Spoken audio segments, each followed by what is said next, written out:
मित्रों, बधाई आपको। इन लोगों के द्वारा कितने भी रोड़े अटकाए गए, लेकिन सर्वे आखिरकार संपन्न हो ही गया और कल्पना से अधिक साक्ष्य मिले ज्ञानवापी में। विशाल शिवलिंग भी मिला, जिसे जिस तरह वजू के तालाब में डालकर अपवित्र व अपमानित किया गया है, वो सहन शक्ति के बाहर है। लेकिन इसमें आश्चर्य की कोई बात नहीं। हमारी आस्थाओं को अपमानित करने का पुराना इतिहास है इनका। खैर, सच की ज़मीन तो है नहीं इनके पैरों के नीचे, इसलिए ये बार बार क्या कर रहे हैं कि प्लेसेस ऑफ वर्शिप एक्ट 1991 की दुहाई दे रहे हैं।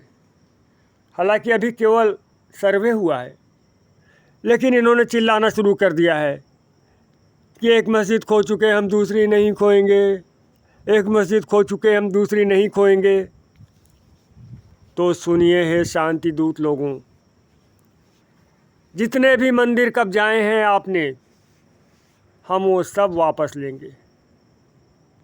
रही बात 1991 के एक्ट की, तो हम उसे भी निरस्त कराएंगे। लेकिन मित्रों, इस एक्ट का निर्माण किस पृष्ठभूमि में हुआ, वह भी आपको जानना चाहिए कि कैसे कैसे खेल हुए हैं हमारे साथ। 1991 में बोफोर्स के मुद्दे पर राजीव गांधी की सरकार गिर गई थी और इस मुद्दे को ज़ोर शोर से उठाने वाले विश्वनाथ प्रताप सिंह प्रधानमंत्री बने थे। लेकिन ये सरकार भी अधिक नहीं चली। नवंबर 1990 में चंद्रशेखर सिंह प्रधानमंत्री बने, जो जून 1991 तक इस पद पर बने रहे, मतलब केवल 7 महीने। चंद्रशेखर जनता दल से अलग हुए गुट से थे। उनकी पार्टी का नाम था जनता दल समाजवादी। अल्पमत वाली सरकार थी, जिसे बाहर से राजीव गांधी के नेतृत्व वाली कांग्रेस पार्टी समर्थन दे रही थी। उस समय राम जन्मभूमि का मुद्दा बहुत गर्म था, तो चंद्रशेखर ने सोचा कि क्यों ना मैं इसे सुलझा लूँ। उन्होंने इसे सुलझाने के लिए जो प्रयास किया वो आपको जानना चाहिए। ये मैं कोई ऐसी बात नहीं कर रहा हूँ, आप इंटरनेट पर जाएं, आपको ये सूचनाएं मिलेंगी। तो उन्होंने इसे सुलझाने के लिए क्या प्रयास किया? उन्होंने किया ये कि राम जन्मभूमि ट्रस्ट और बाबरी मस्जिद एक्शन कमेटी, इनके प्रमुख नेताओं को बुलाया। राम जन्मभूमि ट्रस्ट का गठन विश्व हिंदू परिषद के द्वारा किया गया था। तो उल्लेख मिलता है कि चंद्रशेखर ने विश्व हिंदू परिषद के नेताओं को धमकाते हुए कहा कि मैं वीपी सिंह नहीं हूँ, यदि कोई मस्जिद को छूने की भी चेष्टा करेगा तो मैं उसे सीधे गोली मार देने का आदेश दूंगा। इसके बाद उन्होंने मुस्लिम पक्ष को बुलाया और उससे बोले, जब तक मैं इस कुर्सी पर हूँ, आपका ढांचा सुरक्षित है। लेकिन सुनिए, भारत में 5-6 लाख गांव हैं, हिंदू और मुसलमान अगल बगल रहते हैं। यदि कल को देशव्यापी दंगे हो जाएं, तो मेरे पास इतनी पुलिस नहीं है कि इन दंगों को नियंत्रित कर सके। इस तरह 2 दिनों के भीतर ही दोनों ही पक्ष झुक गए। तब चंद्रशेखर बोले, आप लोग चर्चा कर लीजिए और समाधान निकालिए, लेकिन कोई भी मीडिया में कुछ नहीं बोलेगा, सिवाय इसके कि हमारे बीच चर्चा चल रही है। इसके अलावा कोई बात मीडिया को पता नहीं चलनी चाहिए। कुछ दिनों की चर्चा के बाद मुस्लिम पक्ष ने कहा कि हम ये जो ढांचा है, विवादित जो ढांचा है, वो हम हिंदुओं को देने को तैयार हैं, लेकिन हमारी 2 शर्तें हैं। क्या क्या शर्तें हैं? उन्होंने कहा कि हमारी पहली शर्त ये है कि हमें इसके बदले कोई और भूमि दी जाए जहां हम मस्जिद बना सके, और दूसरी शर्त ये कि आप एक कानून बनाइए कि इस तरह का दूसरा मुद्दा अब नहीं उठाया जाएगा। 15 अगस्त 1947 को जो मस्जिद थी वो मस्जिद ही रहेगी और जो मंदिर था वो मंदिर ही रहेगा। ये 2 शर्तें मुस्लिम पक्ष ने रखी। हिंदू पक्ष इसके लिए तैयार हो गया, लेकिन इस पर काम आगे हो पाता इसके पहले ही चंद्रशेखर की सरकार गिर गई और नरसिम्हा राव के नेतृत्व वाली कांग्रेस सरकार अस्तित्व में आई। दोनों पक्षों के बीच समझौता पहले से ही हुआ रखा था।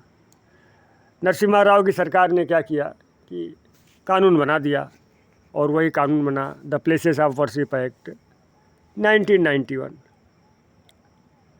जिसकी ये लोग बार बार दुहाई दे रहे हैं। तो मित्रों, मेरा एक प्रश्न है आपसे, सोच समझ कर बताइएगा। समझौता तो ये हुआ था ना कि मुसलमान विवादित ढांचे को हिंदुओं को सौंपने को तैयार है, लेकिन उन्हें आश्वासन चाहिए था कि किसी अन्य ढांचे पर प्रश्न चिन्ह नहीं उठाया जाएगा। लेकिन प्रश्न ये उठता है कि क्या मुसलमानों ने वो ढांचा हिंदुओं को सौंपा? बिल्कुल नहीं। हिंदू पक्ष को एक लंबी लड़ाई लड़नी पड़ी और लगभग 3 दशक बाद सुप्रीम कोर्ट से निर्णय आने के बाद उन्हें वहाँ मंदिर बनाने का अधिकार मिला। उसमें भी इन लोगों ने रिव्यू पिटीशन डाल दिया था और अब भी बीच बीच में आवाज़ें उठती रहती हैं कि हमारा समय आएगा तो हम वहाँ मस्जिद फिर से बनाएंगे। इसमें नैतिकता के 2 प्रश्न हैं। पहला ये कि कानून के नाम पर ये कैसी अंधेरगर्दी है कि आप ज़बरदस्ती कब्जाई हुई भूमि को वैधानिक स्वीकृति प्रदान कर दें, वैधानिक मान्यता प्रदान कर दें। ये कानून है कि जंगल राज? हमने छीन लिया और अब ये हमारा हो गया।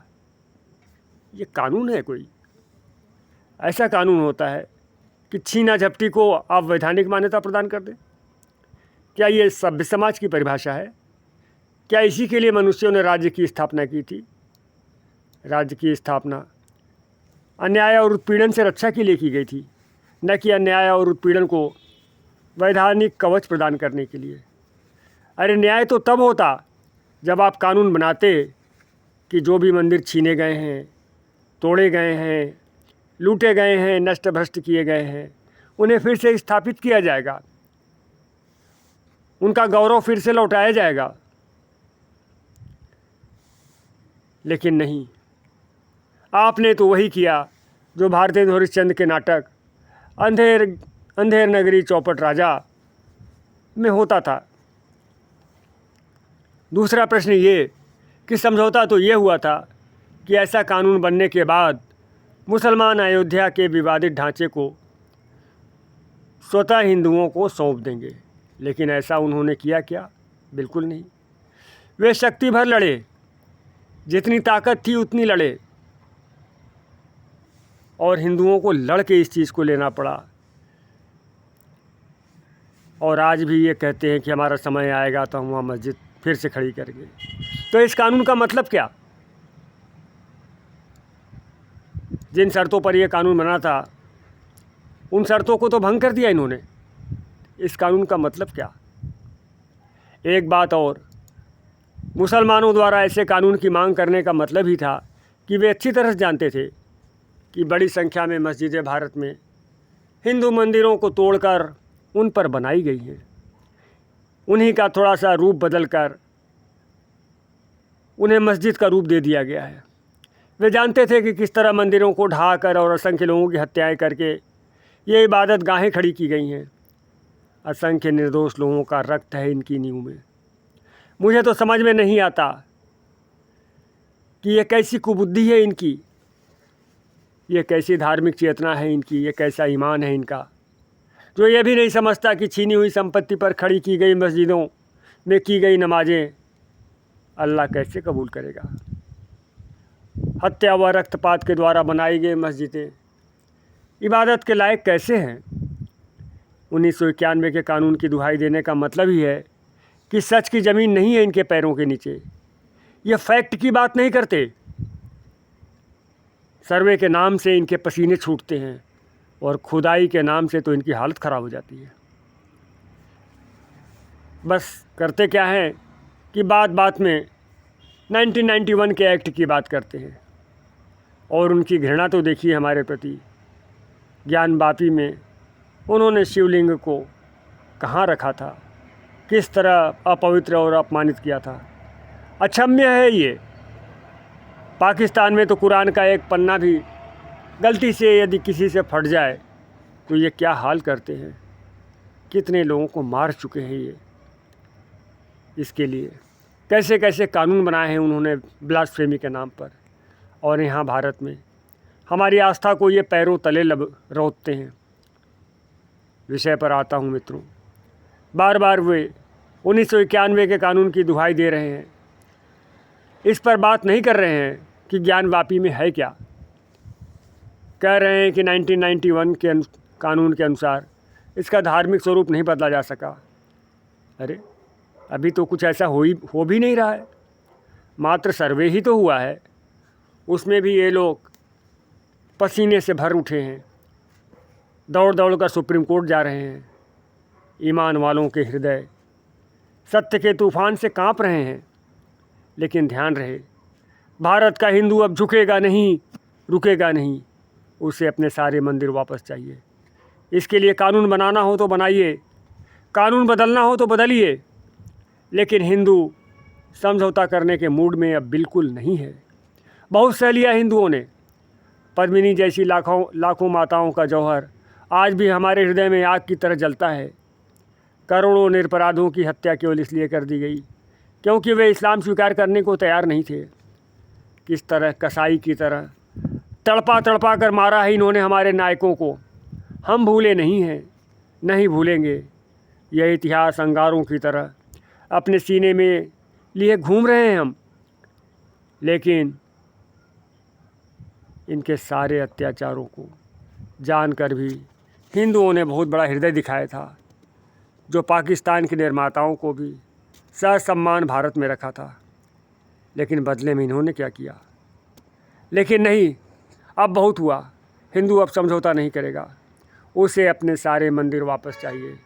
वो भी 500 साल में नहीं, 100 साल में भी नहीं, बल्कि अभी।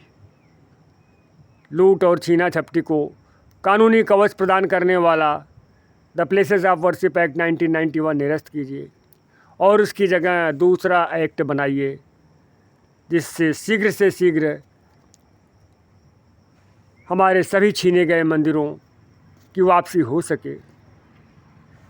जय हिंद, वंदे मातरम, जय हिंदू राष्ट्र।